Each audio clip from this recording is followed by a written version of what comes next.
Hi, my name is Shakira Parker. Thank you for taking the time to review my video for the lead teacher position here at Gompers Elementary and Middle School. This was a very broad question, and I did type out a lot of my answers, so I'm going to be talking but kind of reading what I typed at the same time, just so I can stay on course. So my pedagogical vision is grounded in the belief that every student deserves the opportunity to become an informed, empathetic, an active participant within the classroom, within our democracy altogether. I aim to create a classroom environment where students foster and bear down hard within their critical thinking.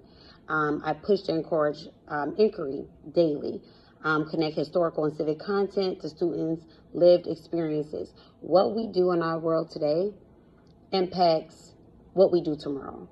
What happened in the past impacts what's going on today. So I really want to make sure that my students truly understand this method of thinking when it comes to the content of social studies. I see myself not only as just a teacher, but also as a guide in helping students develop the analytical civic skills necessary to engage with complex social and political issues. We daily watch CNN 10 here within our classroom because CNN 10 not only tells us what's going on near us, but around the world. It's important that our students really dig deep into that inquiry of understanding that what happens far away definitely can impact what goes on here.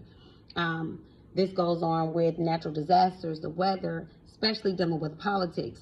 Those episodes help us to really dive deep into our way of thinking, help us to ask those analytical questions to understand exactly what's going on in our world around us. Um, my teaching philosophy. My teaching philosophy definitely focuses on student-centered learning, cultural responsiveness, and purposeful use of data. Data. I must say I do enjoy looking over the data. At first, I was more so when I first began teaching, textbook and letting the kids kind of go on their own. But, and of course, that was like 7, 8 years ago. But as time progressed, I am also more focused on student-based learning. Um, I don't want to just be a lecturer. I want to hear my students' brains. I want to hear exactly what they have learned and what their questions are. More so student-led learning for sure. I use the data to guide my way of teaching. In the beginning of the year, I gave my students a short assessment just kind of based on the simple standards. Using 8th grade as an example, I gave them a small quiz on 6th and 7th grade standards just to see what they knew and what I might need to cover throughout 8th grade to prepare them for MSTEP and benchmark. Um, Looking at the data, I knew that I had my hands full. The data was extremely low with kids being on grade level. I also utilized the data from the beginning of the year benchmark, and it confirmed what I kind of already knew from my own short assessment, because a lot of the questions that the students got wrong were based around 6th and 7th grade standards. So I knew for a fact I needed to incorporate that and still teach 8th grade standards at the same time. So how I did that was really focus on how to support all types of diverse learners.